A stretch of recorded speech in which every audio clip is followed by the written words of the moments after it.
Hello बच्चा लोग, कैसे हैं आप सभी। आई होप आप सभी ठीक होंगे। चलिए, आज का जो हमारा वीडियो है बेटा वो बहुत ही इंपॉर्टेंट वीडियो है, क्योंकि आज की इस वीडियो में हम लोग डिस्कस करने जाएंगे कि 10th के बाद सब्जेक्ट सिलेक्शन कैसे करें बेटा।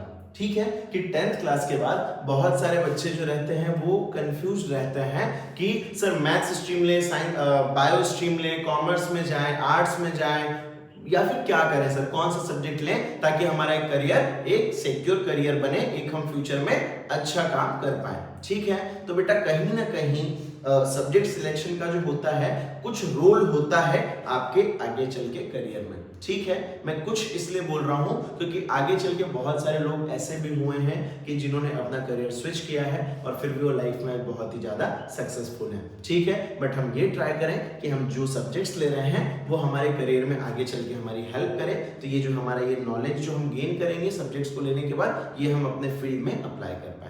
ठीक है, चलिए सबसे पहले देखते हैं कि हमें क्लास 10th के बाद सबसे ज्यादा जो एक मिथ होता है वो क्या होता है, भ्रम जो होता है कि साइंस लो या कॉमर्स लो। सबसे पहले तो बच्चा यही सोचता है कि पहले कंफ्यूज रहता है कि सर साइंस फील्ड में जाए या कॉमर्स फील्ड में जाए। उसके बाद देखता है आर्ट्स लेने से करियर खराब हो जाता है क्या। ये भी एक बहुत बड़ा मिथ है कि अगर बच्चा आर्ट्स ले रहा है तो क्या उसका करियर खराब हो जाता है क्या बेटा। इसके अलावा देखिएगा कि मैथ्स कंपलसरी है क्या सक्सेस के लिए। ये कुछ मिथ्स हैं कि बच्चा सोचता है कि ये सारी चीजें, हाँ यार ये तो सिंपल है, ये तो टफ है, तो हम इसमें चले जाते।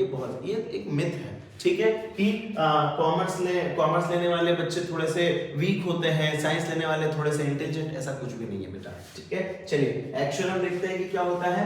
बच्चे जो बिगेस्ट मिस्टेक करते हैं, सबसे बड़ी बिगेस्ट मिस्टेक जो होती है बेटा वो ये हो जाती है कि दोस्त क्या ले रहा है वही बच्चा ले लेता है। मैंने अभी तक अपने टीचिंग करियर में देखा है कि 50 to 60% बच्चे यही गलती करते हैं कि जो फ्रेंड ने सब्जेक्ट लिया है वही सब्जेक्ट हम भी ले लो, क्योंकि हम लोगों को साथ में बैठने को मिल जाएगा, हम लोगों को रेसेस में साथ में बाहर जाने को मिल जाएगा। तो बेटा आप सोचिए, दोस्त जो रहेगा वो अपना करियर अलग बिल्डअप करेगा, आपका इंटरेस्ट अलग है, आपके दोस्त का इंटरेस्ट अलग है। तो ये सारी चीजें एक फैक्टर्स होते हैं, हम अभी डिस्कस करेंगे कि किन फैक्टर्स पे आप लोगों को सब्जेक्ट सिलेक्शन करना चाहिए। दूसरी चीज ये होती है पेरेंट्स का प्रेशर भी रहता है। फॉर एग्जांपल कई बार घरों में क्या होता है कि अगर पापा डॉक्टर है, मम्मी डॉक्टर है, पापा इंजीनियर है, मम्मी इंजीनियर है, ऐसे करके जो पेरेंट्स का एक वो जो रहता है तो वो अपने बच्चों को देना चाहते हैं कि भाई हम डॉक्टर हैं तो हमारा बच्चा भी डॉक्टर बने, हम इंजीनियर है तो हमारा बच्चा भी इंजीनियर बने।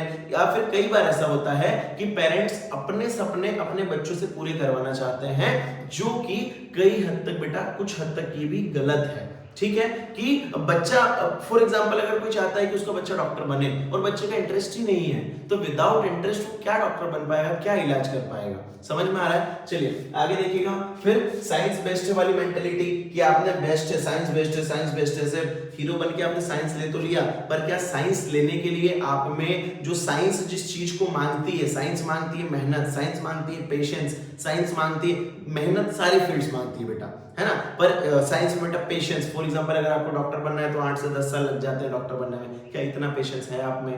क्या आप इतने कंटिन्यूअस आवर्स पढ़ाई कर पाएंगे? ये सारी चीजें सोचनी होती है। उसके बाद इसके अलावा मार्क्स के बेस पर ब्लाइंडली डिसीजन। कई बार क्या होता है कि हमारा अगर 10th में अगर 85% आ गया, 90% आ गया, 95% आ गया, तो बच्चे सोचते हैं कि चलिए साइंस ले लेते हैं, चलिए मैथ्स ले लेते हैं, मतलब बायो ले लेते हैं, पीसीएम भी कोई ले लेता है। ठीक है, तो ये अपने एबिलिटी को देख के, अपने इंटरेस्ट को समझ के तब ही ये इन फील्ड्स में जाइए बेटा। ठीक है, अब सबसे बेस्ट डिसीजन क्या होना चाहिए, कि राइट डिसीजन क्या होना चाहिए आपका, कि आप पहले अपना इंटरेस्ट पहचानो कि आपका इंटरेस्ट किस सब्जेक्ट में है, किस फील्ड में है। इसके बाद आपकी एबिलिटी है क्या उस फील्ड में, उस सब्जेक्ट में अच्छा एक्सेल करने की। इसके अलावा फिर आपको उस सब्जेक्ट का करियर के बारे में पता होना चाहिए कि अगर मैं ये सब्जेक्ट लेता हूं तो मेरे पास करियर ऑप्शन मेरे पास क्या क्या रहने वाले हैं। ठीक है, ये सारी चीजें अगर आपको क्लियर है तो आप वेल एंड गुड हैं अपना सब्जेक्ट सिलेक्ट करने के लिए। आगे देखते हैं कि सबसे पहले अगर मैं साइंस खुद को समझना चाहिए। ठीक है, कि खुद को समझना कैसे, 3 सवाल पूछ सकते हैं आप अपने से कि मुझे क्या पढ़ना पसंद है। मैथ्स पसंद है क्या, मुझे उसमें लॉजिकल थिंकिंग पसंद है क्या, मुझे उसमें न्यूमेरिकल सॉल्विंग पसंद है क्या, या फिर मुझे थ्योरी वाले सब्जेक्ट जैसे हिस्ट्री बायोलॉजी पसंद है। ये खुद को समझिए पहले। ठीक है, इसके अलावा मैं किस चीज में स्ट्रांग हूँ, लॉजिकल थिंकिंग में स्ट्रांग हूँ तो साइंस और कॉमर्स और मैथ्स वाले फील्ड में जाइए। अगर आप क्रिएटिव स्टूडेंट है, अगर आपकी क्रिएटिविटी अच्छी है तो आप आर्ट्स में जा सकते हैं, डिजाइन सेक्टर में जा सकते हैं, ठीक है। और तीसरा क्वेश्चन ये पूछना है कि मैं फ्यूचर में क्या बनना चाहता हूँ। तो फ्यूचर में क्या बनना चाहेंगे, सबसे पहले आप अपना इंटरेस्ट सिलेक्ट करिए, उसके अकॉर्डिंग अपना सब्जेक्ट सिलेक्ट करिए। इंटरेस्ट आपको पता करना पड़ेगा कि आप किस चीज में अच्छे हैं, है ना। आप इसके लिए एक और काम कर सकते हैं कि करियर गाइडेंस के लिए आप आपके लोकल्स में जितने भी टीचर्स हैं, हर स्ट्रीम के टीचर से मिलिए और उनसे पूछिए कि सर इसका स्कोप बताइए, स्कोप सभी का समझिए और आप फिर खुद से बैठ के अपने दिल से पूछिए कि मुझे किस फील्ड में जाना चाहिए, ठीक है। आगे देखते हैं। सबसे पहले हम साइंस वाले बच्चों की बात कर लेते हैं कि अगर आप साइंस लेते हैं तो देखिए साइंस लेंगे तो मैथ्स और बायो में आपको इंटरेस्ट होना चाहिए, सबसे कंपल्सरी, सबसे पहली बात। उसके अलावा कंसेप्चुअल अंडरस्टैंडिंग आपकी स्ट्रांग होनी चाहिए और जो रेगुलर स्टडी है ये तो तीनों ही फील्ड के लिए कंपल्सरी है, चाहे आप साइंस लें, चाहे आप कॉमर्स लें, चाहे आप आर्ट्स लें। देखते हैं, इसमें 3 ऑप्शंस मिल जाते हैं आपको। एक मिल जाता है पीसीएम, फिजिक्स केमिस्ट्री मैथ्स वाला ऑप्शन, जिसमें आप लोग के लिए इंजीनियरिंग की ब्रांचेस खुली होती हैं, एनडीए डिफेंस लाइन में जा सकते हैं, डेटा साइंस एआई में जा सकते हैं, आर्किटेक्चर वाली फील्ड में जा सकते हैं और भी बहुत कुछ, ठीक है। अगर आप पीसीबी लेते हैं, फिजिक्स केमिस्ट्री बायोलॉजी लेते हैं, तो आप डॉक्टर बन सकते हैं, फार्मेसी फील्ड में जा सकते हैं, नर्सिंग फील्ड में जा सकते हैं, बायोटेक फील्ड में जा सकते हैं, रिसर्च फील्ड में जा सकते हैं, बहुत सारी चीजें कर सकते हैं। तीसरा ऑप्शन जो आपको मिलता है ये दोनों का कॉम्बिनेशन, पीसीएमबी मिल जाता है आप लोगों को, इन सभी का कॉम्बिनेशन, दोनों का कॉम्बिनेशन। तो उसमें भी आपके सेक्टर्स थोड़े से, फील्ड क्या होती है, वाइड हो जाती है, ठीक है, उसमें आप जा सकते हैं, ठीक है। लेकिन ये सबसे पहले रियलिटी चेक कर लीजिए कि आपका उसमें इंटरेस्ट है कि नहीं है और आप कहीं प्रेशर में आके तो वो सब्जेक्ट नहीं ले रहे हैं, ये चेक करना बेटा बहुत ज्यादा जरूरी है। आगे देखते हैं। आगे हम देखते हैं कि कॉमर्स की स्ट्रीम, हाँ कॉमर्स स्ट्रीम में देख लेते हैं बेटा। अगर आप फाइनेंस में और बिजनेस में जाना चाहते हैं तो ये फील्ड आपके लिए ही बनी हुई है कि आपको बिजनेस के बेसिक्स, ये सारी चीजें इस फील्ड में आपको सिखाए जाते हैं। मेन सब्जेक्ट हो जाते हैं अकाउंट्स हो जाता है, बिजनेस स्टडीज हो जाता है और इकोनॉमिक्स हो जाता है। ये 3 मेन सब्जेक्ट्स होते हैं पढ़ने के लिए। इसके अलावा इसमें करियर ऑप्शंस की अगर बात करें तो टॉप 4 करियर ऑप्शन जो इसमें रहते हैं, सीए हो जाता है, सीएस हो जाता है, बीबीए एमबीए कर लेते हैं आप, तो इसके बाद आप लोग टीचर वगैरह बन सकते हैं, फिर कंपनीज में जॉब कर सकते हैं। इसके अलावा बैंकिंग और फाइनेंस सेक्टर आपके लिए हमेशा खुला रहता है, ठीक है। बैंकिंग और फाइनेंस सेक्टर खैर मैथ्स वाले बच्चे भी इसमें जाते हैं, काफी मैथ्स वाले बच्चे भी जाते हैं, फिर वो कॉम्पिटिटिव एसएससी वगैरह के थ्रू जा सकते हैं, ठीक है। आगे देखते हैं।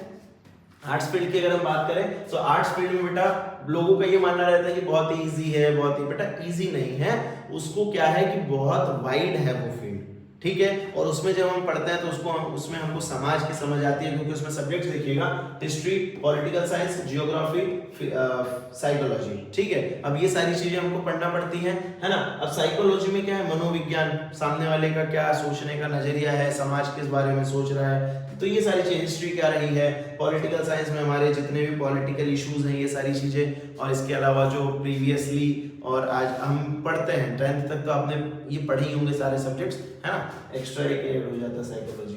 इसके अलावा इसमें करियर ऑप्शंस की अगर हम बात करें तो यूपीएससी, सिविल सर्विसेज में जा सकते हैं, पीएससी वाले में जा सकते हैं, लॉयर, जर्नलिस्ट, टीचर और डिजाइनर, ये जो चीजें हैं ये इसमें मैंने इसलिए डाली है। ये सारी चीजें बेटा आप पहले की जो ये थी इसमें भी जा सकते हैं, पीसीएम लेके भी जा सकते हैं, लॉयर बन सकते हैं, ठीक है। और टीचर तो कॉमन है, टीचर किसी भी फील्ड में अगर आपके पास नॉलेज अच्छा है तो आप उस फील्ड के अध्यापक बन सकते हैं, अध्यापिका बन सकते हैं, ठीक है। इसके अलावा डिजाइनर जो होता है, आर्ट्स वाले फील्ड में जो लोग रहते हैं वो ज्यादातर क्रिएटिव होते हैं, तो ये लोग डिजाइनिंग वाले फील्ड में भी अपना करियर परस्यू कर सकते हैं, ठीक है। और भी मैं फिर से बोलूंगा बेटा, कभी भी अपना सब्जेक्ट सिलेक्ट करने से पहले अपने सीनियर से पूछ लो, अपने घर वालों से राय ले लो, अपने आसपास राय सबकी लो बेटा, ठीक है। क्योंकि कोई भी स्टेप लेने से पहले सोच लो, और एक बार आपने सब्जेक्ट ले लिया है फिर उसके बाद कुछ भी नहीं सोचना है, फिर उसके लिए जी जान लगा के हम पढ़ेंगे, ठीक है। ये आपका माइंडसेट होना चाहिए, ठीक है। फिर हम देखते हैं एक बार तीनों का कंपैरिजन कर लेते हैं, तीनों स्ट्रीम का, ठीक है। साइंस में डिफिकल्टी क्या रहती है, थोड़ी सी ज्यादा रहती है, स्कोप भी इसमें बहुत ज्यादा रहता है और प्रेशर भी इसमें बहुत ज्यादा रहता है, ठीक है। अगर हम कॉमर्स की बात करें तो डिफिकल्टी थोड़ी सी कम रहती है, स्कोप इसमें भी बहुत ज्यादा है और इसमें प्रेशर थोड़ा सा कम रहता है।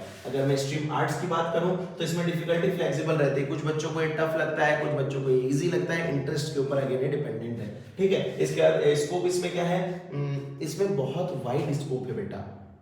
इसके लिए मैं डेडिकेटेड एक वीडियो बनाऊंगा। अगर आप चाहते हैं कि मैं हर टॉपिक पे एक डेडिकेटेड वीडियो बनाऊं हर स्ट्रीम की, और सारे मैं बताऊं कि साइंस लेके आप किन किन फील्ड्स में जा सकते हैं डिटेल में, तो आप लोग मुझे कमेंट्स में बता दीजिए कि आप क्या सब्जेक्ट लेने वाले हैं, तो मैं उसके अकॉर्डिंग मैं आपको एक डिटेल्ड वीडियो बता दूंगा। अगर कमेंट्स ज़्यादा आते हैं तो मैं जल्द से जल्द उन टॉपिक्स पे वीडियो बेटा बना दूंगा। ठीक है, आगे देखिए, आर्ट्स में फ्लेक्सिबल होता है, डिफिकल्टी स्कोप वाइड होता है और उसमें जो प्रेशर रहता है बहुत ही कम रहता है। अब एक लास्ट गुड नोट के साथ हम इसको एंड करेंगे कि सबसे आपको ध्यान में क्या सबसे इंपॉर्टेंट चीज रखनी है कि अगर आप सब्जेक्ट सिलेक्ट करने जा रहे हैं तो सबसे पहले आप अपना इंटरेस्ट पहचानें, आप आपकी एबिलिटी देखें, आप आपका करियर गोल देखें और ये सारी रियलिटी चेक करने के बाद, ये तीनों रियलिटी चेक करने के बाद तभी आप अपना एक सब्जेक्ट सिलेक्ट करें। ठीक है, on this good note wish you very best of luck for your future, for your career. और ये जो साल रहेगा आपका 10th से 11th में ट्रांसफॉर्मेशन का, ये बहुत ही अच्छा है आप लोगों के लिए। आप चीजों को सीखें, चीजों को समझें और आप अपने करियर में बहुत